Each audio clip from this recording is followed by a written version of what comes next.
They're betting on the length of the floor. Karissa Witherspoon at the buzzer of three. She put it in! And the Liberty win game two! What's she gonna do? She got it! With the first pick in the 2008 WNBA draft, the Los Angeles Sparks select Candace Parker. With the first pick in the 2011 WNBA draft, the Minnesota Lynx select Maya Moore from the University of Connecticut. Gray rumbles in, fading away. No, Agumake denied. Another chance. It's good. Nneka Agumake puts it home with 3.1 to go.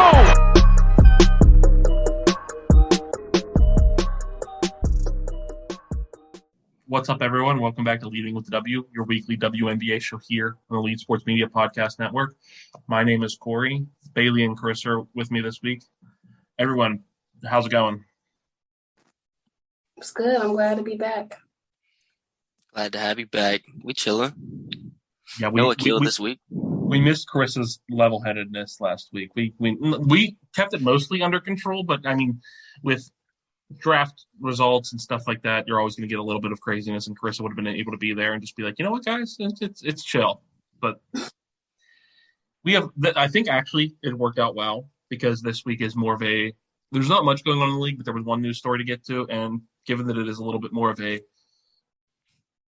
for some people it's going to create a lot of hot takes, and as much as we all love Akil here, this is a take that he's loved to, derail multiple episodes with throughout the last season. So him not being here is probably the best for at least in terms of continuous listening purposes. So the one bit of news that came out, I actually believe it came out Christmas Day, if I'm correct, was that it came from The Athletic.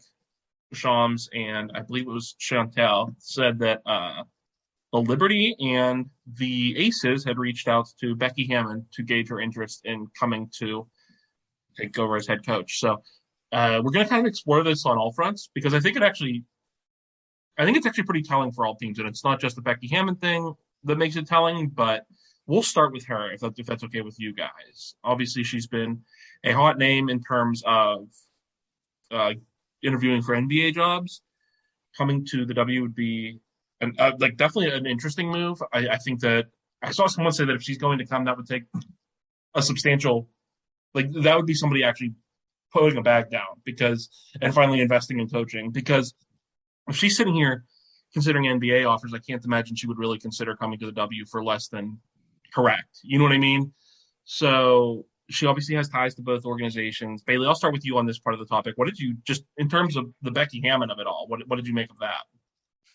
Yeah, I thought it was interesting to see her name floated out there. It wasn't something I expected to see. We all view her as Popovich's heir apparent in San Antonio, and it's obviously the financial part, is important, but also I wouldn't have expected to see her connected to Liberty. That one did kind of surprise me as well, but it would be a monumental hire. I think, we always talk about seeing more former players getting involved in coaching, and she would come back to the league after being involved so heavily in the NBA part of it and gaining that experience. And I think she'd be very, very good. I think she's going to be very, very good at it, I should say, because I know she's going to be a head coach somewhere sooner than later.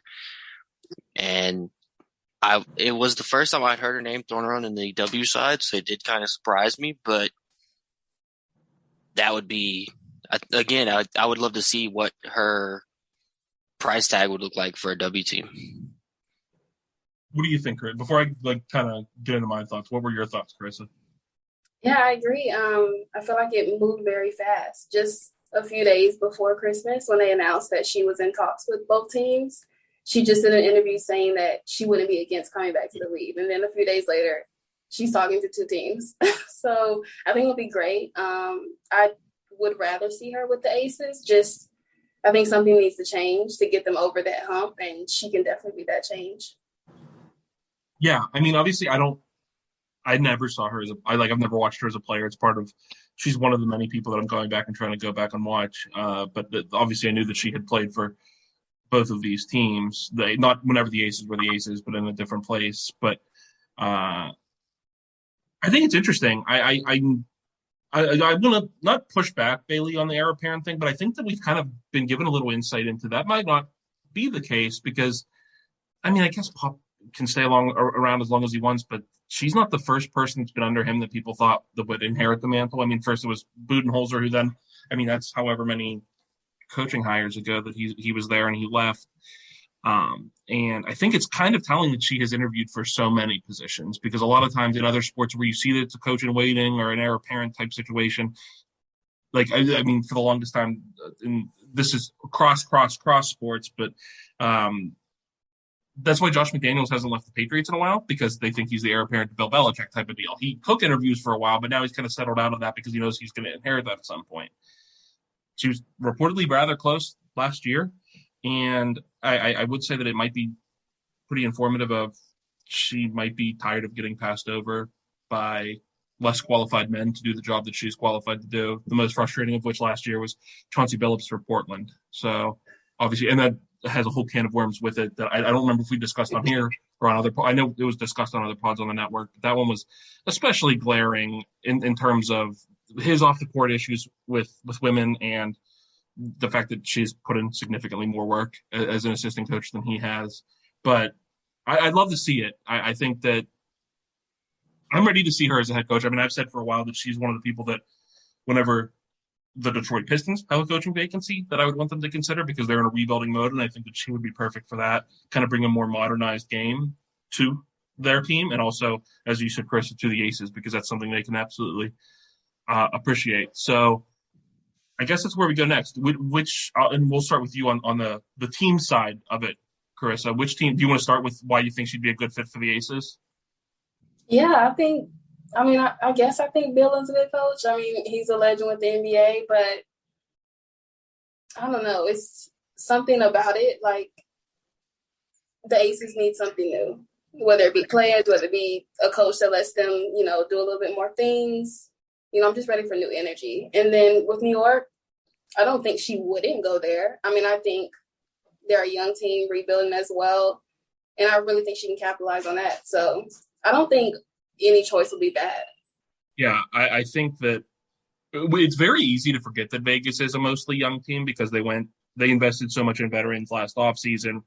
And Asia's a couple years ahead of Sabrina, but this was only, Asia's fourth year in the league. It's not like she's just coming off of her rookie contract now. They had 3 consecutive number 1 picks. They're not like this super veteran-laden team other than the pending free agents of an Angel McCoughtry and Liz Cambage and Raquan Williams. So I do think that while they have established themselves over the last 2 years as a contender, they're still like a young contender. So that's an interesting avenue to go down. Bailey, what did you like? I mean, obviously the elephant in the room is the Aces have a coach, and they didn't say that this was him retiring or them letting him go. In fact, this is the only coach that they have reportedly talked to. That's messy. I mean, they don't have a general manager right now. They're talking to a coach when they already have a coach. I don't know if that means that Bill might move upstairs or may gracefully, as gracefully as Bill Laimbeer does things, which as a Detroit Pistons fan, let me tell you, that's not gracefully at all. As gracefully as he may do things, that was weird. I don't mind a change, but I think I mind a change if you're going to do it kind of like that. Yeah, that was that was even more shocking to me than Becky Hammon being included. Was like the Aces, they have a coach, but like I also agree with Chris. I think the Aces do just need some sort of change. We said that kind of after the season, like. Bill is a good coach. We give him a lot of flack, especially Akil. But he's a good coach. Like, he has a proven track record. We can't deny that. But also, there's sometimes when change is just necessary. We saw that with Phoenix. They decided change was just necessary. I mean, it just happens. And so maybe that change could serve as a catalyst for them to get over the hump they've been trying to get over. But it doesn't look good for the rumor to break that way without some sort of official statement or something. Like, we're looking at new head coaches as Bill Laimbeer transitions to the next phase. Something, just some sort of kind of. It puts you in a bad place if you don't move on, because then it's like, right. What were we doing here? Right. Like I don't know what to really make of that yet because again, they don't have a GM and I haven't seen any type of official statement from anyone related to the organization or Bill himself. But it was just very, very, I agree, it was very strange. And that was kind of more eye-catching than anything. That's one thing I actually want to point out. And obviously, we've mentioned it throughout this conversation, but I think it's only fair because we ragged on Atlanta for not having a general manager for most of last year. And it's very easy to, make fun of the teams that are doing bad and kind of ignore things like that whenever it's a team that's doing good. Them not having a general manager when they're entering an off season where, four people who started a number of games, whether or not Liz Cambage was available, then Kia Stokes stepped in as a starter. You have four people that are considered possible starters for your team entering free agency, and you don't have a general manager whenever you're and Asia is a restricted free agent. Obviously we all assume she's coming back, but this is a big offseason for the Las Vegas Aces. And that little bit of extra question marks while they don't have a general manager is something that if they were a lesser organization would be mocked pretty substantially. I think is something to keep an eye on going forward. We talked about how it could affect each team, and we talked about what that could mean for the Aces, what that could mean for what it means for Becky Hammon, all of that. But one thing that I kind of wanted to touch on, because it's a name that we've talked about a lot with whenever the two vacancies opened up, the first couple weeks or couple days of reporting, it seemed like Cindy Brondello was going to be a lock to get there, or not a lock, but a very heavy front runner to at least get strong consideration from the Liberty. And the fact that we haven't heard anything since the first couple of days, and now they're looking at other names. I would just ask, is Sandy Brondello going to be out of the league for an extended period of time now? Because I didn't think that her time in the league was done. I don't think so. Somebody will at least pick her up as an assistant at the bare minimum. Like, she's not going to be out of the league. She doesn't want to be out of the league. I wouldn't think so, right? And she's not, like, we joked enough about her being like a middle of the pack coach, but I still think that means that she's a good enough coach to have a job in this league, or in college if a college job were to open up and that's what she wants to do or whatever. But I've been kind of surprised that I thought that was a slam dunk hire for the Liberty. And obviously I think you could argue that Becky Hammon would be better, but I've been interested to see that that's completely gone away. Yeah, there's also more names out there, besides Sandy and Becky. Like there's other names, other people in that. Yeah, that's true. And theoretically, like if a coach moves up, a lot of people are talking about the Sparks assistant coaches and other assistant coaches around. Like that'll create a vacancy again. Like I said, at a lesser assistant coach role. But respectfully, if I'm Sandy Brondello, I do not stomach being an assistant to Derek Fisher. Well, I mean, absolutely. Don't. I hear you. Obviously, but like. That's right, one man I'm not going to go be an assistant.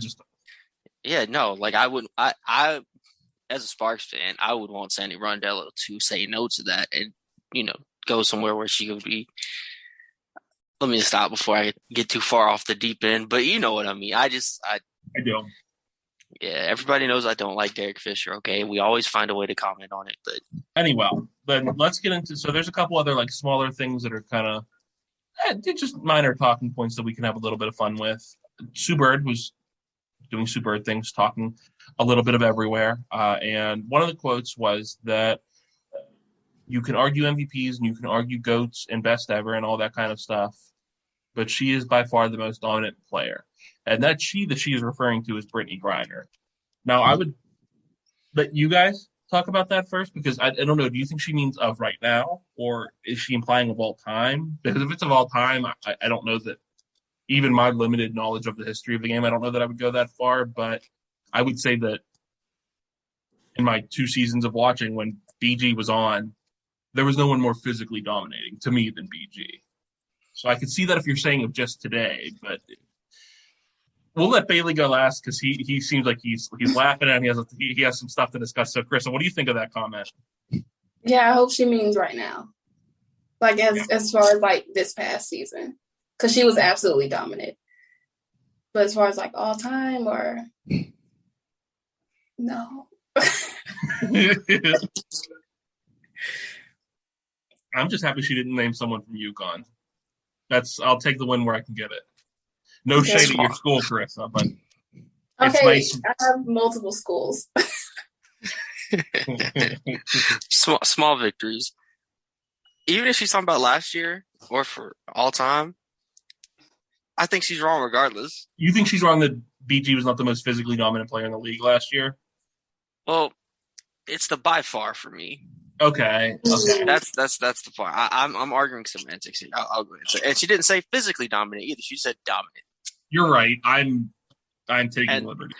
And let me say that I loved Brittany Griner I love Brittany Griner in general, but last year I was very happy for her. She came back in a better place, and we saw more of what we wanted to see from her throughout her career. Right? We talked about that a handful of times. That said, Sylvia Fowles still exists. Sure. And she is to me like the answer of that. Like in my mind, like that, I don't know how you can go completely past her to Brittany Griner. Respectfully, I mean, I love BG and she's definitely up there, but like, I mean, still gonna beat you up. She gonna back you down. Like so like she uses her size a lot differently to me than Brittany Griner does. Like Brittany Griner is 6'8", but has always been more finesse to me. Like as a finesse big than like someone like Sylvia Fowles. Especially whenever, like, other than the dunking, because it's a lot of like hooks and stuff. You know what I mean? It's not like her defense isn't exactly. She's a strong defender, but it's not like a bruising defense. Whereas Sylvia Fowles bodies you. And like like Brittany Griner's turnaround jumper may be the most unstoppable individual move in the W when she's hitting it. Right, like that. Again, she's 6'9". She's got what is her? I think she's got like a 7'2" wingspan. Like she's incredibly like tall, right? Like it's unstoppable, but it's different than Sylvia Fowles bullying you and putting you under the rim and just going right up over you. Like I don't know. To me, like when I think of dominance in the W, my mind immediately goes to Sil. And even last year, like 29-20. She just did that last year. Like that happened. That was a thing. But I mean, again, I'm not going to knock BG by any means. I don't know. To me, that when I think of physically bruising players, I don't think of her. I guess that's fair. I just feel like we always wanted to see her be dominant. That's probably what it is, right? Is that she of anyone that even like. As somebody who was like an outsider looking in, whenever I knew people were like, because I would back in the day when I was in college and stuff, I'd be watching a lot of, and you guys can laugh at me that when I was in college, people like BG and stuff were in college, old as that is, but you would see like the highlight. Like SportsCenter was always on at college, right? So like that was the one thing that SportsCenter got right when it came to women's sports was you would see a lot of BG, you would see a lot of Sky Dig, you would see a lot of like hyping up like the biggest name players. If nothing else, just for the highlights, they wouldn't exactly tell you to go watch the games, but they would at least be hyping up the highlights. And her coming in, I just assumed that because of the physical dominance that she had, that she was going to come in and be, I mean, that's going to be the best WNBA player we've ever seen. And it hasn't exactly fared out to that, but I do think that the potential is there. So maybe that's part of what she's speaking to, is that she is one of the most physically gifted players that the W has ever seen, and I don't think that's necessarily arguable. She is absolutely that, but she's not always lived up to that moniker. But it is definitely interesting. I'm surprised that that's the person that she labeled, if nothing else. I just as respectfully as I can have to disagree with her on that. But it's a fun discussion. It's a fun thing to discuss. I mean, it's all Before we get into the other thing that they announced this week, one little bit of fun. Chris, I don't know if you did this, but I have to go with a little bit of a minor rant. This is not a real rant that anyone who's listened to this pod for any amount of time has grown accustomed to me doing. Just Women's Sports put out a thing, and obviously these Twitter things where you screenshot things are just for fun and don't actually mean anything, but it actually absolutely convinced me that my phone is listening to me and decided to spite me. The thing this week was you would screenshot it, you would get a W player that you were going to go play 2-on-2 with at 21. Bailey, for the first time in his history, was able to lock down NECA, so there was that. Anyone who follows any of the culture drafts knows that Bailey does not get NECA. It's rigged. It's always a tactical, executed, like 4 people versus 1 type thing. Yeah. So I her name is Nat. What is her name on Twitter? Natural Wonder. Yes. Yes, thank you. I obviously see her account all the time, and I didn't want to mispronounce it, but I saw her get. She is one of my fellow people that loves to take exception. I will not say slander because I don't think anything that I say about Arike Agumbawale is inappropriate. But she likes to, drag her the same amount as I do. And I saw that she got Arike. So I was like, you know what? I'm going to do it because that can't happen twice. Of course it did. Of course I got Arike. I'm not much of a basketball player to begin with, but I would have immediately forfeited. No, thank you. I got a kick out of that, man. That was so funny. That was so funny. Like, and I was so shocked because, like, I'm sitting there and I didn't even watch the video. I was just like, I thought it was GIF first. Yeah. I thought it was GIF. So I was like, all right, cool. I just hit the screenshot. And I was like, wait, what? I was like, it's about time. I love that our friend Lamar decided to jump right in. He was talking to himself. Right? So for anyone, that's him on both Twitter accounts, right? Yes. We do a lot of work with Lamar. Obviously, we've been featured on however many of his For the Culture drafts, but Lamar has his account and the For the Culture draft account, and both of them decided to make fun of Bailey for finally getting Nneka Ogwumike. I can't believe I got Arike.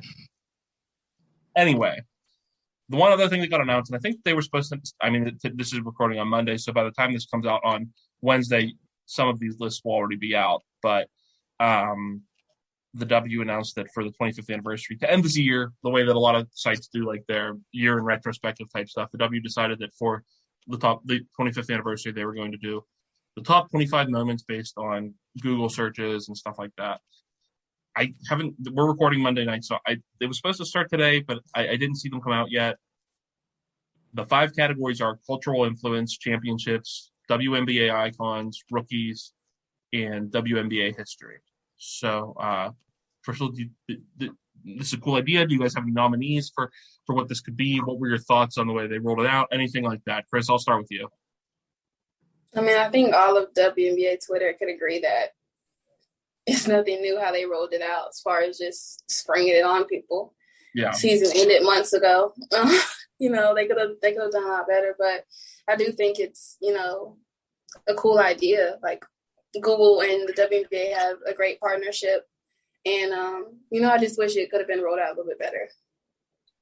Yeah, the fact that when we were recording the podcast tonight and I had to actually search to see if it had actually been announced yet because I knew it was supposed to come out today, it's pretty telling for the way that they typically roll things out. But I am excited to see what they pick because I think there's a lot of actual rich history for the league to celebrate, and I'm looking forward to them leaning into that more. I don't think, far too often whenever it comes to stuff like that, I feel like we get the same few moments or anything like that. Even as a recent fan, I feel like the only historical moment I know about is the Hamby Heave because that's they don't promote a bunch of stuff that's happened. So I would love to see them kind of lean into that a little bit more. Bailey, what were your thoughts? I think it's cool, but I'm also just incredibly cautiously optimistic because this is something they could very, very easily butcher and fumble. The W we talk about a lot, they sometimes make very questionable decisions, especially in regards to things like this. And I'm just very curious to see if they get it right. Obviously, right and wrong is kind of based on each individual person. There you go. I was about to say, I feel me in Corey. Don't let me get it wrong again. But at the same time, it's just, it's not that hard. It's the same, I don't know. They just they're going to do there's going to be uproar regardless is what I'm getting at. They're going to be wrong regardless. Even if they get it 100% right, they're going to be wrong. But that's part of the fun, right? It's not only are they acknowledging the history, but they're also giving us. I think they maybe I'm giving the W too much credit. In fact, I probably am, given how we talk about how they roll things out. But I think they know that their fan base loves to just argue and get mad about stuff on Twitter. And if there's nothing like this will do that. And they're going to do it for 5 days. I think that's go ahead. Well, it's funny because the graphic they posted about it did that. Right? Like, people just love to be mad. I for what it's worth, I do think it's a pretty valid question. Why is Sabrina Ionescu in this graphic? That was the biggest point of contention. Yeah, I get it, but there were 9 others that did it, and I don't think all of them are on there. I guess you got to wait to find out. I digress, but I don't necessarily. I understand why she was on there. I don't necessarily disagree with her being on there. It's not who I would put, but I can understand the logic behind it. But I mean, people are arguing over just the graphic by itself. So this is just a quick update. 16 minutes ago, they just said engraved in history. Watch for the most searched moments in WNBA history, but they have not shared them yet. They just said we will be doing this over the next 5 days. They're in the video. I actually was watching the video while you guys were talking, and it's the 97 draft, the first dunk, let's see, the first game. Let's see what else we got in here. The 2020 draft is on there. The all-time leading scorer, Miss Diana Taurasi, and that's all that's on there right now. Well, it should only be 5, right? Is that 5? I wasn't counting as you went along. Dunk, draft, game, draft, score, 5. Yeah, because they're doing 5 a day. Yeah. So I guess that's the W history category. Yeah, that would make sense. Interesting. Yeah, because they said there's 5 categories and they'll do 5 a day. Okay, well, I'm glad they're doing it. I would have actually liked to see it announced a little bit better, but I mean, we're doing this live as it comes out. Maybe by the time we're done recording this, they will actually put out individual videos for each. Maybe I'm just being, a little bit optimistic there. We will see. Anything else on that? Go ahead.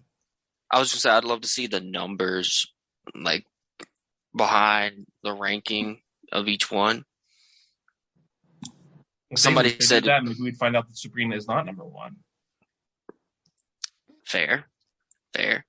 So some of the reactions already to this, Google search trends are not looking too hot out of the gate. From the start of the league to Lisa Leslie's dunk to the 2020 draft to Diana Taurasi's record, this is going to be an odd and strange list, isn't it? Somebody said it's set up to be odd, though, right? Like, I think that's just like an odd thing to like rank. I mean, what you said about Google, them having a good Google like partnership, and they do. Like, I'm not faulting that, but it opens itself up to some awkward results. Somebody said, "Let's see if Where's Kennedy makes the list." I mean, wait, real quick. Can we talk about the Kennedy and Angel videos? Because, man, your boy is getting hyped. Bro, what? Who you telling? Like, I have been so excited to see Kennedy Carter back on the court. And it sounds like Atlanta is fixing that. Yeah, it sounds like they're fixing that relationship and going to be able to have her back, and Angel out here teasing free agency and things. Like, I'm excited. I'm excited about the return. The return will be televised.